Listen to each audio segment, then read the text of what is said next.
بسم الله الرحمن الرحيم. السلام عليكم ورحمة الله وبركاته. maanta maalin sabtiya taariikhduna tahay 10ka bisha December ee sanadka 2016 ee miilaadiga kuna beegan 11ka bisha Rabiul Awwal ee sanadka 1438 ee hijriyada. waxaad ku soo dhawaataan qaybtii afaraad ee barnaamijkii la magac baxay raadraaca boqortooyadii baaxadda weyneed ee Ajuuraan oo hadda la yiraahdo boqortooyada soo jireenka Soomaaliya kaasoo aad ka daawanaysaan telefishinka BSS TV oo ku hadla afka boqortooyada soo jireenka Soomaaliya kaasoo hawada si toos aan u galin. الله البادي ثم يجد بلادي الله البادي ثم يجد بلادي غيرتي غيرتي حبي اللي في العروق جارك دافي صدور حالف المشرب ودور. sanadkii 1492 miilaadiga waxaa magaalada Harar ku dhashay Imaam Axmed Ibraahim Al-Ghazi Gareen oo ay Soomaalidu sanadihii dambe u bixiyeen Axmed Gurey. waxa uu ka mid ahaa halyeeyadii boqortooyadii Ajuuraan oo sida weyn uga difaacay wadanka Soomaaliya gumaystaha. waxa uu qabiil ahaan ka soo jeedaa beesha Ajuuraan gaar ahaan jufada Gareen.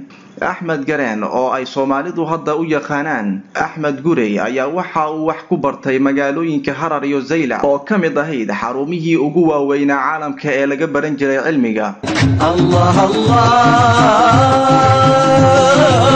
الله البادي الله البادي ثم البلادي الله البادي ثم البلادي 1527 miilaadiga sanadka markuu ahaa awoodii gaashaandhigga islaamka waxaa la wareegay Axmed Gareen oo 35 sano jir ahaa. isla sanadkaasi waxaa wadanka Soomaaliya soo gaaray ciidamo xoog badan oo uu soo diray boqorkii Xabashida oo la oran jiray Lebne Dengal kuwaasi oo doonayay in ay qabsadaan qaar ka mid ah magaalooyinka Soomaaliya ayagoona ismoogeysiiyay boqortooyadii baaxadda weyneed ee Ajuuraan oo xukumaysay wadanka Soomaaliya. isla sanadkii 1527 miilaadiga waxaa dagaal iskala hor yimid ciidankii Xabashida iyo ciidankii boqortooyadii Ajuuraan ee uu hogaaminayay Imaam Axmed Gareen tuulo u dhaxaysa Togo Hawaash iyo Shaawa oo la yiraahdo Baqdi. ciidankii boqortooyadii baaxadda weyneed ee Ajuuraan ee uu hogaaminayay Axmed Gareen ayaa guul weyn ka gaaray dagaalkaasi ayadoona ciidankii Xabashida halka looga laayay ciidan aad u fara badan ayagoona sidoo kale laga qabsaday hub iyo fardo aad u fara badan. waxa uu dagaalkaasi noqonayaa dagaalkii ugu horeeyay ee uu Imaam Axmed Gareen hogaamiyo.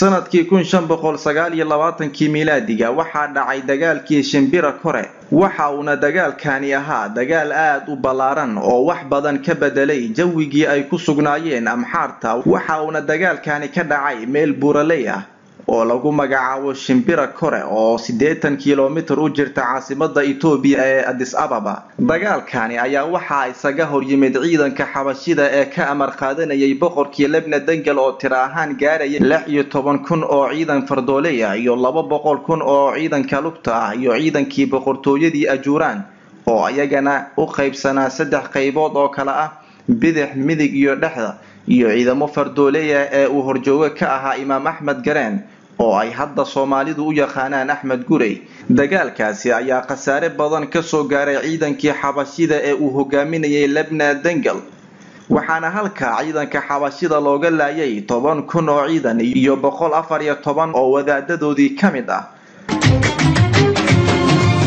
دارنا ما هي في كل الديار شمسها تسبق الشمس بنهار وارضها تزهر امجاد وفخار. jabkaasi soo gaaray ciidankii Xabashida sanadkii 1531 miilaadiga waxa ay u suuragelisay ciidankii uu hogaaminayay Axmed Gareen in ay gaaraan dhulalka Duwaara iyo Shaawa. sanadkii 1533 miilaadiga ciidamadii boqortooyadii ajuuraan ee uu horkacayay Axmed Gareen ayaa xoog ku qabsaday dhulal badan ee ka mid ah dhulalka xabashida waxaana ka mid ahaa dhulalkaasi magaalooyinka Baali, Hadiya, Duwaro iyo Sidamo waxa ayna bilaabeen in ay diinta islaamka ku faafiyaan dhulalka xabashida ee ay qabsadeen oo dadka ku nool badankoodu ahaa Kirishtaan. أهلها أهل الشيم عمروها من عدم أهلها أهل الشيم عمروها من عدم سطروا فوق العلم لا إله إلا الله لا إله إلا الله الله الله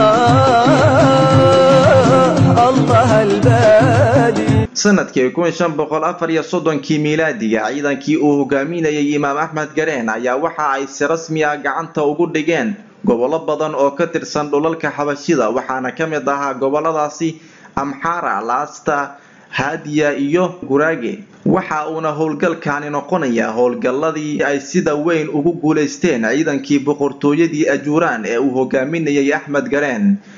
الله الله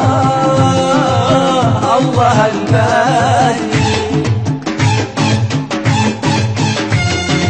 sanadkii 1535 miilaadiga ciidamadii boqortooyadii baaxadda weyneed ee ajuuraan ee uu hogaaminayay Axmed Gareen ayaa waxa ay sii xoojiyeen dagaalada ay ku hayeen ciidankii xabashida ee uu hogaaminayay boqor Lebna Dangal waxa ayna isla sanadkaasi wada hanteen guud ahaan koonfurta iyo bartamaha dhulka xabashida. boqor Lebna Dangal ayaa isla sanadkaasi bilaabay abaabul ballaaran oo uu ku ururinayay hub iyo ciidan oo ay kala hortagaan ciidankii boqortooyadii baaxadda weyneed ee ajuuraan ee uu horkacayay Imaam Axmed Gareen oo ay hadda Soomaalidu u yaqaanaan Axmed Gurey. الرمل عاند السهل الهضاب وحدة تجمع قلوب التراب شرعها حكمة الله في الكتاب.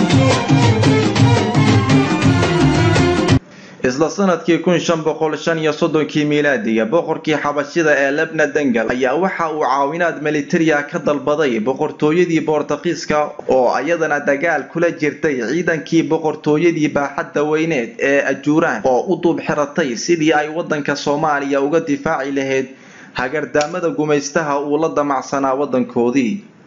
boqor Lebna Dangal ayaa waxa uu ka codsaday nin la oran jiray John Bermudez oo ka mid ahaa khubaro Boortaqiis ah oo horay u joogay Itoobiya in uu uga warbixiyo Boortaqiiska xaalka khalafsan ay ku jirto boqortooyadii xabashida una gaarsiiyo in looga baahan yahay gurmad degdeg ah si loo badbaadiyo intii ka harsaneed dhulalkii uu ka talinayay oo si tartiib ah ula wareegayeen ciidankii boqortooyadii ajuuraan ee uu horkacayay Imaam Axmed Gareen. waxa ayna sidoo kale taariikhdu xusaysaa in duulimaadyadii ay ciidankii boqortooyadii ajuuraan ee uu hogaaminayay Axmed Gareen ay ku hayeen ciidankii xabashida ay sabab u noqotay in ciidankii xabashida ay heli waayaan fursad ay dab ku shitaan ayagoo ka cabsanayay in bartilmaameed u noqdaan ciidankii boqortooyadii baaxadda weyneed ee ajuuraan ee uu hogaaminayay Axmed Gareen. waxa ayna arintaasi sababtay in ay ciidankii xabashida hilbaha cayriin ku cunaan halkii ay ka karsan lahaayeen. waxa ayna arintaasi dhaqan soo jireen ahaan ilaa iyo hadda uga muuqato qaybo ka mid ah dalka Itoobiya. الله الله الله البادي الله البادي ثم البلاد الله البادي ثم البلاد. sanadkii 1540 miilaadiga Boortaqiiska ayaa Stefano da Gamo u magacaabay xaakimkii gumaysiga Boortaqiiska ee Hindiya asigoona loo xirsaaray in uu masawac ka abaabulo taakulaynta ciidamadii Boortaqiiska ku taageerayay boqortooyadii Masiixiga ee Xabashida. waxa uu saldhig ka sameystay marsada masawac. isla sanadkii 1540 miilaadiga boqorkii Xabashida ee Lebna Dangal ayaa geeriyooday isaga oo dhuumaalaysi ku jiray waxa uuna yeeshay dhogor sida dugaagii oo kale. sidoo kale taariikhda ayaa xusaysa in la qabtay ka hor inta aysan gurmadkii Boortaqiiska u soo diray soo gaadhin asigoo dhuumaalaysi ku jiray kadibna la dilay. kadib waxaa taajka boqortooyadii xabashida qabtay wiilkii uu boqor Labna Dangal dhalay oo lagu magacaabi jiray Galadios oo 25 sano jir ahaa.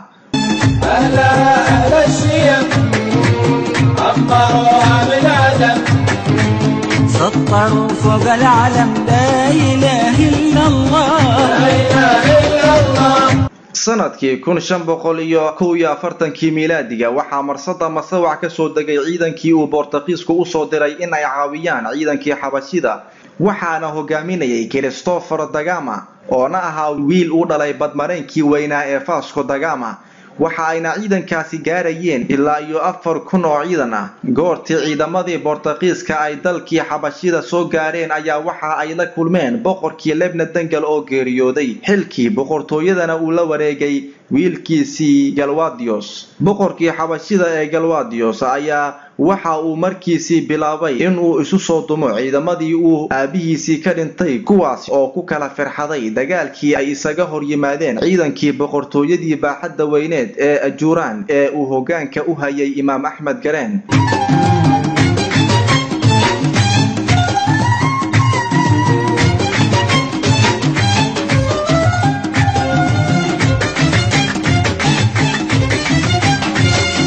Sabla Wangal Halena oo ah haweeneyda dhashay boqor Galadios ayaa soo abaabushay ciidan oo isugu jiray ciidankii Boortaqiiska iyo ciidan xabashi ah, waxa ayna u dhaqaaqeen goobihii ay ka dagaalamayeen ciidankii boqortooyadii Ajuuraan. waxa ayna dib u sii laba kacleeyeen dagaaladii ay ciidamadii boqortooyadii Ajuuraan ee uu hogaaminayay Axmed Gareen iyo ciidankii xabashida isaga soo horjeedeen. waxa uu dagaalkan yeeshay waji ka duwan kuwii dagaaladii hore ay lahaayeen, waxa uu markaan isku bedelay dagaal ka mid u dhaxeeya ciidankii boqortooyadii Ajuuraan ee Imaam Axmed Gareen uu hogaaminayay oo dhinaca iyo ciidanka xulifada oo dhinaca kana koobnaa Boortaqiis iyo xabashi isla safan.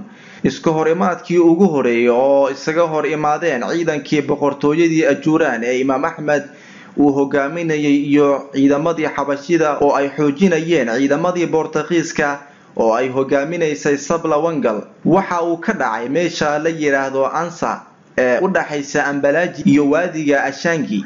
dagaalkaasi ciidankii boqortooyadii Ajuuraan ee uu hogaaminayay Axmed Gareen ayaa lagu jabiyay, waxaana dagaalkaasi dhaawac yar ka soo gaaray Axmed Gareen, waxaana jabkaasi naxdin ku noqday ciidankii boqortooyadii baaxadda weyneed ee Ajuuraan ee la dagaalamayay xabashida, waxa ayna dabadeed dib ugu laabteen buuraha Soobul.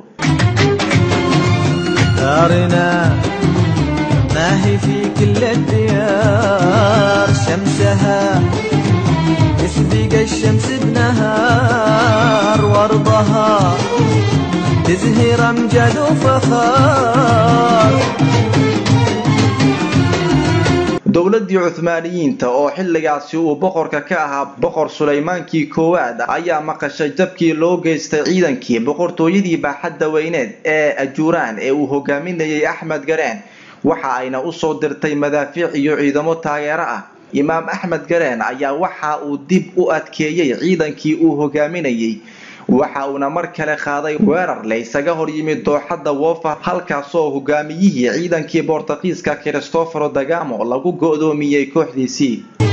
تزهر امجد وفخار. sanadkii 1542 miilaadiga Imaam Axmed Gareen ayaa sanadkaasi bilowgiisa gacanta ku dhigay hogaamiyihii ciidankii Boortaqiiska ee Christopher da Gama, asiga oo ku dhumaalaysanayay meel kayn ah.